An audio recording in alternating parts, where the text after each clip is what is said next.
Oh my goodness, Cameron, just look at it, Andrea gasped. I know.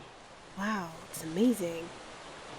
A week after Melody and Andrea conceptualized the idea, here they were in front of the most immaculate yacht, ready to ship out to Lindenberg. I just can't believe it. I knew we'd be riding on a yacht, but this is like the yacht of all yachts. Yeah, but we deserve it, babe. It feels like forever since we last had a vacation.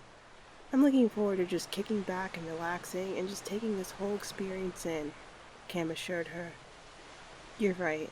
Let's hurry and board before it takes off without us. Trust me, it won't take off without us, Cameron laughed.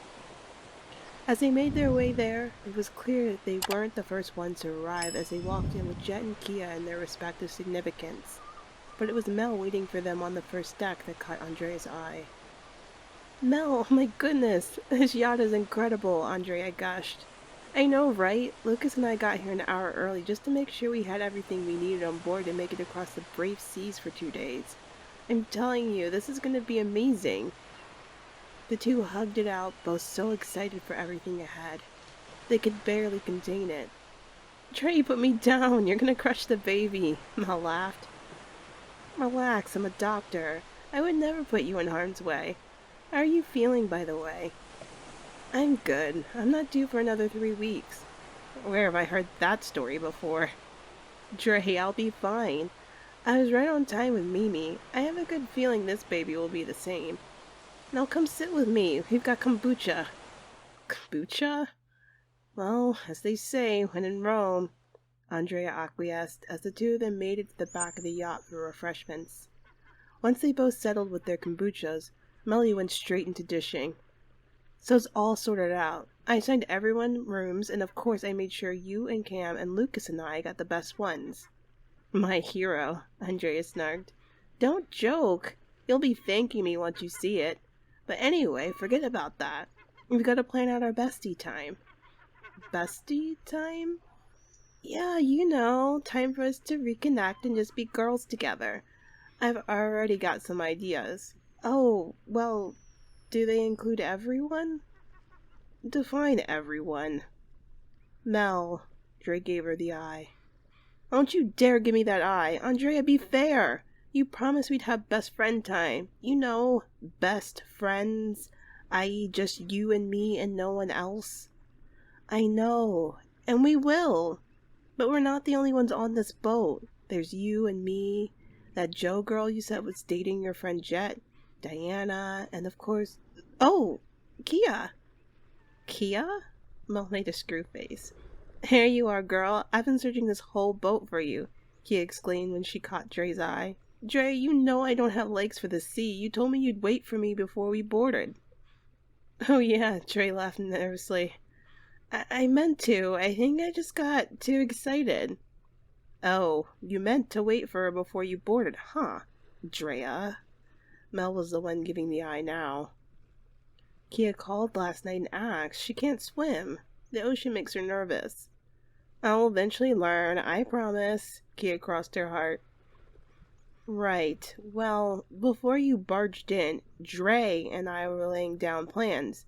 You know, for just the two of us, but I guess not everyone can have the couth to not break up a best friend moment. Mel, Dre warned under her breath. Look, I definitely would want to break up a best friend moment, but when it comes to lacking couth, I know you got me beat. Or is everybody on this boat guilty of trying to kiss their girl's husband? Excuse me? Mel recoiled. Kea. Dre gave another warning under her breath. Don't look at me like that. Your bestie's the one who wanted to talk about couth. Can we just chill? Kea, that's all water under the bridge between Mel and I. But even with that being the case, maybe we cannot bring that up again? Don't worry, I can play nice, Kea winked. We all good, Mel? It's Melody, actually. And sure, Kea. Why not? I see. Then we'll keep it cute. And you can call me Keandra. Andrea internally inhaled. She could already feel the increasing tension between Kea and Mel. Ideally, she wanted to believe the two of them could get along. Melody was her best friend. but Kea was her new friend that she had so much in common with. They'd gotten so close since Henford, so the idea that she and Mel could find common ground and they could all grow to be close friends together was a dream she was hopeful would become a reality. But with Melody now snarling and Kea on the defensive, the possibility that they could all bond and be girls together felt so far out of reach. Just then, Cam had come in to sit with them and have an early morning salad. But as soon as he saw all of their faces, he felt like he might have made a mistake in where he chose to sit. Ladies? I'm not interrupting something, am I? Cam asked apprehensively. Not at all, Mel said matter-of-factly. In fact, take my seat. If you'll excuse me. Mel got up abruptly and took her leave. Her leaving made things more awkward, but at that moment she really didn't care. She needed a moment to decompress. Woke up, feeling hopeless, despair, despondent, been tripping on problems, self-made, can't solve them, call me combative, controlling and problematic, if you want a fucking fat lip, baby, let me have it. And then she's all like, speaking of couth, is everyone here guilty of trying to kiss their girls' husbands? Andrea just sat there and barely said anything. Just sat there and let her make me look like some homewrecker or something. As soon as Mel left that table, she ran right into Beth, and she just couldn't hold it in any longer. She had to unload what she just experienced with someone. And since her BFF was playing new besties with someone else, Beth was the closest thing she had to a personal confidant to get all of this off her chest. Like, I get it. I was the one who messed up. I was the one who tried to kiss Cam, and even though I apologize to the both of them, it's something I'll never be able to make up for. I understand that, and it guts me every day to think of that. But it happened between the two of us. Why did she have to tell Kea and Andrea about it? Ugh, it just makes me so mad. Can you believe she calls her Drea? What kind of a nickname even is that? She did it on purpose, I bet, so their names can rhyme. Ugh, I just hate her! Mel out of breath. The first breath she allowed herself since she went on her tirade about Keandra Schaefer, how she might irrationally believe she's hijacking her best friend's spot. But she felt how she felt, and it just made her feel further away from her best friend to see how enmeshed and in sync her and Kea were, especially in the wake of the rift they just had. So, are you done? Beth asked apprehensively. Beth! Mel moaned. Don't do that. You're supposed to be on my side. Mel, quit whining. I am on your side.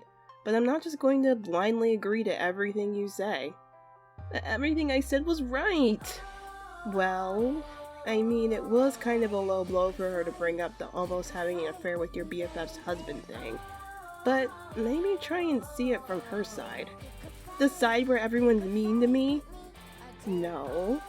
The side where you ghosted Andrea for 2 months without giving her a single clue as to why, leaving her confused and having to figure everything out on her own. That Kea girl was probably the closest thing she had as someone she could unload her troubles with while you figured out your stuff and finally worked out the courage to talk to her again. You can't exactly hold it against her that she needed that outlet.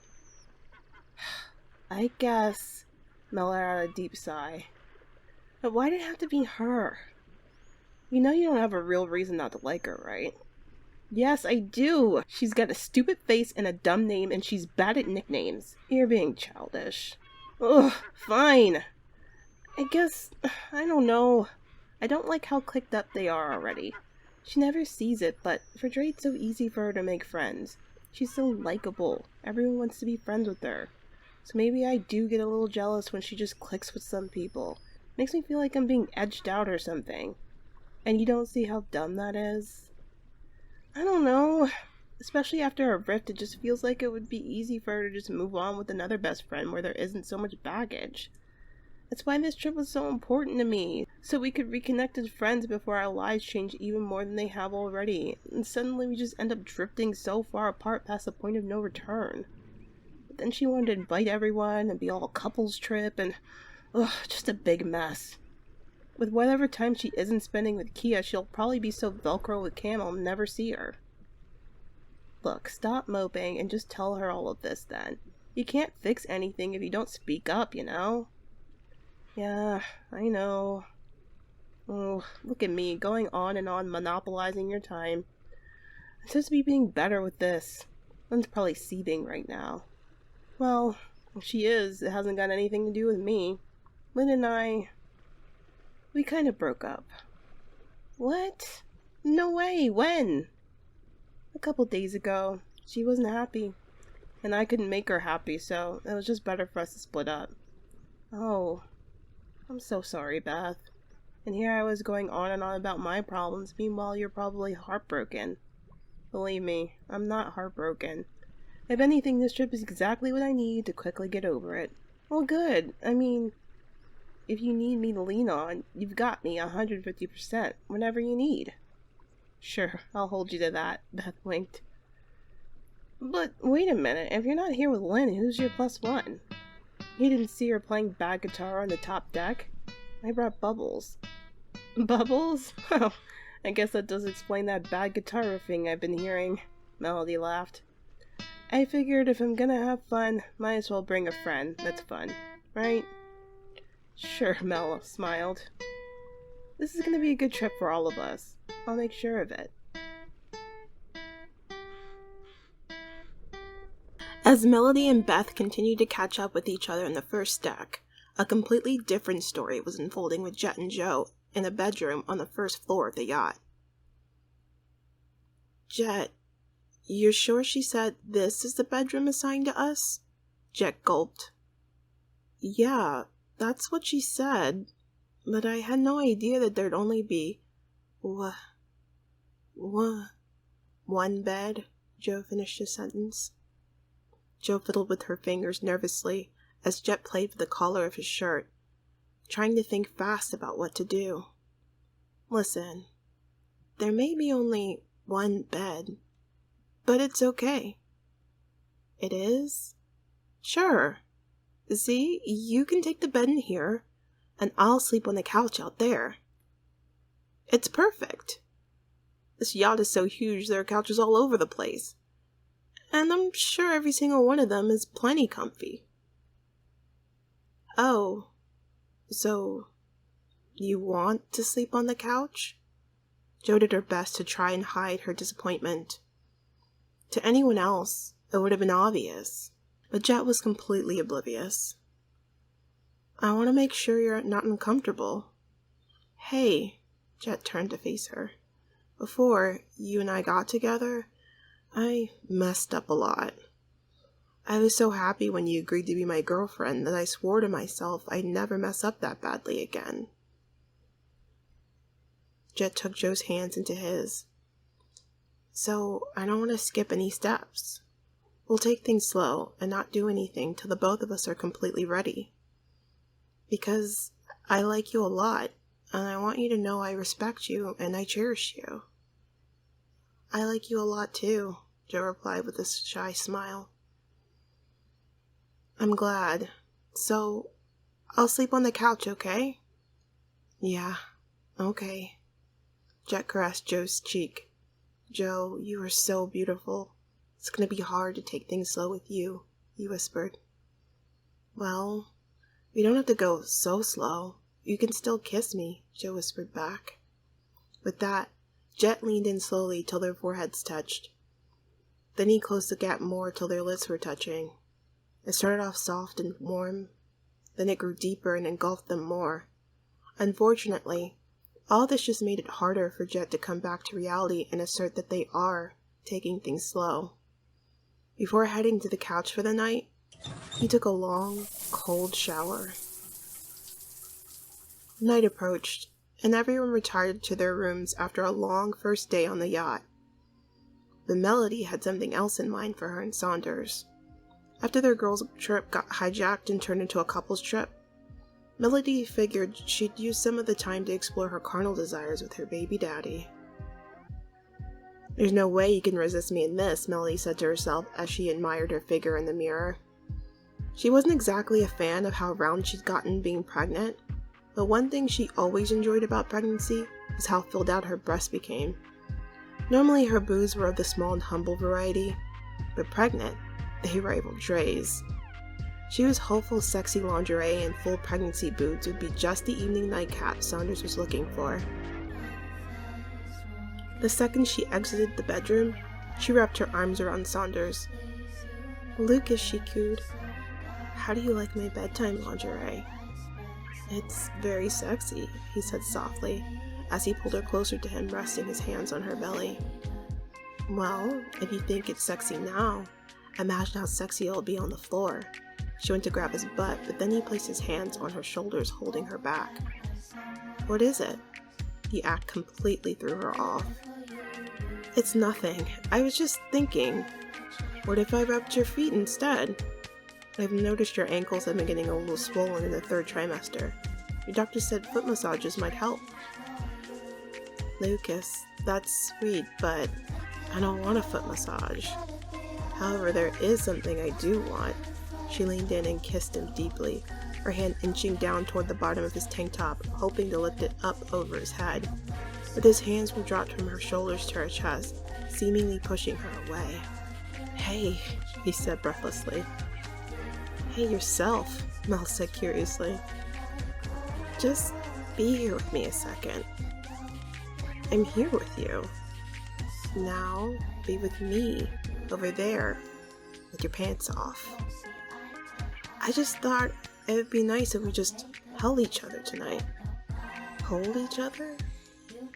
"Babe, you're being very, very sweet. But hear me when I tell you I want you to throw me on that bed and woohoo my brains out. I need it. My 3rd trimester libido is off the charts. Aim me." She went in for another kiss, except this one involved tongue. She was so hungry for him, if she could, she would have carried him herself to the bed. Her passion almost completely submerged him as he let himself go more with this kiss. But then she felt his lips retreating, which ruined the moment. She opened her eyes mid-kiss before stopping altogether. "Lucas, I don't normally have to beg.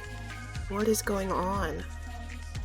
"Look, it's not that I don't want to, but I figured since we have this opportunity on this trip to be together before the baby, we should use it to become closer, not just sexually, but emotionally. Let me hold you tonight." "Hold me? Just hold me? I think it'll be nice just being close like that without it leading anywhere." Melody sighed. "I see. Well, this wasn't exactly the outfit for that, but you're being so sincere. Okay, tonight you can hold me, but tomorrow I want sex." "Let's just take things one day at a time," Saunders smiled at her so warmly it made her want him even more. But tonight, she let him hold her. Just hold her.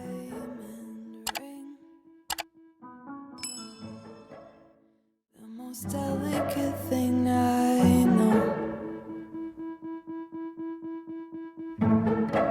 It's a rare intrinsic moment.